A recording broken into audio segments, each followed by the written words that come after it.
Au nom du Père, du Fils et du Saint-Esprit, ainsi soit-il. En cette fête de Dieu, il convient de nous arrêter un peu sur ce qu'on appelle la communion spirituelle, et non pas la communion sacramentelle que nous faisons lorsque nous assistons à la messe. Mais quelques remarques sur la communion spirituelle nous aideront peut-être à mieux faire notre communion sacramentelle. Le Concile de Trente nous dit que la communion spirituelle consiste dans une foi vive en la présence eucharistique, un désir de recevoir ce pain céleste, avec bien sûr une délection, un amour de charité. S'il y a tout cela, il y a communion spirituelle, même s'il n'y a pas eu contact sacramentel avec l'Eucharistie. Et saint Thomas affirme que l'on peut recueillir l'effet du sacrement eucharistique en le recevant uniquement par désir, sans le recevoir réellement. Donc on peut tout recevoir en grâce, même s'il n'y a pas assisté à la messe, même si on n'a pas reçu l'hostie. Par désir, Dieu peut nous donner tous les mêmes biens spirituels. Et un théologien du XIIIe siècle, Guillaume de Saint-Thierry, explicite cela. Celui, dit-il, celui qui aime plus l'Eucharistie, la mange davantage. C'est-à-dire plus on désire, plus on en profite, même si on est très loin, même si on est loin de toute messe. Plus il aime, plus il mange. La réalité du sacrement est, pour celui qui s'en nourrit, même en dehors du sacrement, la vie éternelle. Et c'est ça le grand fruit de l'Eucharistie, c'est la vie éternelle. Tu peux en profiter en toute heure, même en cellule, il écrivait pour ses moines. Chaque fois que tu commémores avec piété et fidélité les souffrances du Christ, tu manges son corps et tu bois son sang. Et c'est cela peut-être qui peut nous aider à mieux faire nos communions sacramentelles, c'est que c'est une communion au corps et au sang du Christ, c'est-à-dire c'est aussi une participation. Si on se souvient, l'Évangile, les textes le disent aujourd'hui, à chaque fois que vous ferez cela, vous vous souviendrez de ma mort, jusqu'à ce qu'il vienne. Donc cela nous invite à offrir à Jésus sur l'autel de notre âme, dans la liturgie intérieure, et aussi de nous offrir avec Jésus-Christ à son Père, c'est-à-dire dans les mêmes intentions pour lesquelles il s'offrait. De nombreux saints ont pratiqué la communion spirituelle. Certains sont particulièrement connus, la bienheureuse Agathe de la Croix, sainte Marie-Madeleine de Pasie, et puis sainte Marguerite Marie. Et puis pour sainte Catherine de Sienne et la bienheureuse Imelda, leur désir eucharistique était tellement vif que Dieu a même fait un miracle physique où il a apporté dans les airs la Sainte Hostie. Transporté dans les airs la Sainte Hostie. Sainte Catherine de Sienne, c'est une époque où on ne communiait pas fréquemment les dimanches. Même Sainte Catherine de Sienne ne communiait que 5 à 6 fois par an. 5 à 6 fois par an. Alors vous comprenez qu'une telle sainte désirait l'Eucharistie. Et elle y avait le droit de cette manière. C'était une mauvaise mode. Chaque siècle a ses mauvaises modes. Saint Bernard, qui lui aussi vivait dans un continuel désir d'union avec Jésus-Christ, dans sa passion, écrit s'exclame dans un de ses sermons à ses moines, « Vous devez à Jésus-Christ votre vie tout entière, parce qu'il a donné la sienne pour vous. Ô bonté inconcevable, le roi de gloire est crucifié pour un ver de terre. » C'est peut-être violent, mais l'image est juste en comparaison. Quand donc donnerai-je à Jésus tout ce que je suis, c'est-à-dire mon corps, mon âme, ma vie, et tout ce que je puis, c'est-à-dire ma volonté? Et que de tels désirs, exprimés par saint Bernard, ça manifeste une communion spirituelle.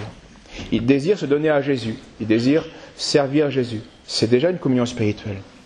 Et donc tout cela requiert simplement des actes de foi, et non pas des efforts de l'imagination. La présence de Jésus est une présence réelle, qui dépasse le temps et l'espace. Même s'il a voulu être particulièrement présent sous les voiles eucharistiques. Alors dans le tabernacle, par la foi, nous n'avons rien à envier aux gens de Galilée qui ont été les contemporains de Jésus. C'est la même présence. Il est là, donc avec nous, comme au premier jour, il était avec ses disciples et ses apôtres, jusqu'à sa mort, avec ses mêmes désirs, son même esprit de sacrifice, son même sang, cette même histoire. Alors, ne cherchons pas des représentations sentimentales de Jésus dans l'Eucharistie, au tabernacle, mais simplement, regardons, contemplons avec la foi la réalité. Jésus est tel qu'il est, avec toute sa grandeur, toute sa puissance, immolé et ressuscité, homme et vrai Dieu, tout le temps glorieux et souverain, pontife, prêtre et victime. Tout cela, notre Seigneur l'est, et il l'est pour nous. Et donc, à toute heure du jour, eh bien, tout cela est à notre disposition, même si nous sommes loin de toute l'Église. Même quand nous nous sentons sans ferveur, sans perfection, même lorsqu'on sent son impuissance et sa stérilité, on peut, à ce moment-là, devenir fécond. Mais il faut un acte de foi, d'espérance et de charité. Il faut une communion spirituelle avec Jésus-Christ. Donc moi, si misérable et méprisable, vous pourrez prendre l'expression de saint Bernard, moi un ver de terre, je peux m'unir au roi de gloire. Tous ces biens-là peuvent être miens, mais il faut un acte de foi, d'espérance et de charité. Il faut s'offrir et offrir tout cela à Dieu.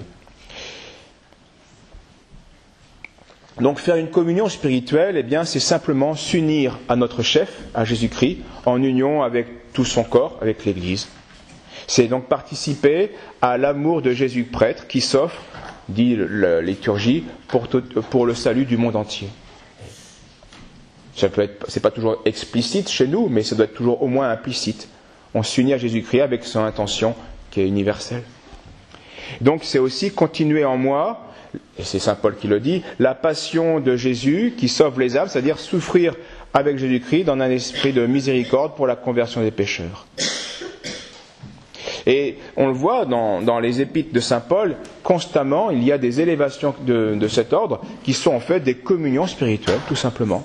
Et sans même que nous le sachions, nous en avons déjà fait, c'est évident. Saint Paul dit par exemple, regardons-nous comme morts au péché et vivants pour Dieu dans le Christ Jésus. Aspirer à cela, c'est communier à Jésus-Christ. C'est une communion spirituelle. Nous, dit saint Paul encore, nous qui avons les prémices de l'Esprit Saint, gémissons intérieurement dans l'attente de la délivrance de nos corps. Et gémir, un désir. Lorsque nous gémissons sur notre condition misérable et que nous désirons la gloire de Jésus-Christ en nous, nous faisons une communion spirituelle. Saint Paul, toujours, nous prédestinés, appelés, justifiés pour être glorifiés. C'est la même idée. Ou alors, encore de manière plus explicite, saint Paul encore, pour moi, la vie c'est Jésus-Christ, et la mort est un gain. Je voudrais bien m'en aller pour être avec le Christ. C'est beaucoup de meilleur, car il transformera notre corps de misère en un corps semblable à son corps de gloire. Et c'est ça, cet échange qui se passe dans l'Eucharistie, c'est que ce corps de gloire, ce Dieu en gloire, ce Dieu fait homme tout glorifié, vient en nous pour glorifier à son tour, en son temps, notre propre corps, notre âme. Voilà quelles étaient les communions spirituelles de saint Paul. Et la liturgie, en reprenant un psaume très fréquemment, nous indique une formule très belle de la communion spirituelle. Voici ce psaume. Et bien sûr, le psalmiste le disait à propos du temple de Jérusalem, qui n'existe plus, et qui n'était qu'une figure du vrai temple, qui est Jésus-Christ. Voici ce que disait le psalmiste. « Je n'ai demandé au Seigneur qu'une seule chose. » Donc ça manifeste bien un désir intense. « Mais je le désire ardemment. C'est d'habiter dans la maison du Seigneur tous les jours de ma vie. » Donc au sens historique, il voulait être près du temple, qui était la présence de Dieu, qui manifestait la présence de Dieu. Mais pour nous, c'est être unis à Jésus-Christ. Et dire cela, avec le sens bien sûr chrétien, c'est une communion spirituelle. On pourrait aussi citer saint Jean de la Croix qui dit la même chose d'une manière peut-être plus poétique et encore plus concise. Il écrivait « Brisez, Seigneur, brisez la toile qui s'oppose à notre douce rencontre. » C'est très beau. La toile, le voile, c'est-à-dire briser cette vie temporelle où il y a un voile entre vous et moi, qui est la foi. On a bien accès, mais c'est voilé. Alors il aspirait à cette glorification, et donc il faisait une communion spirituelle en disant cela.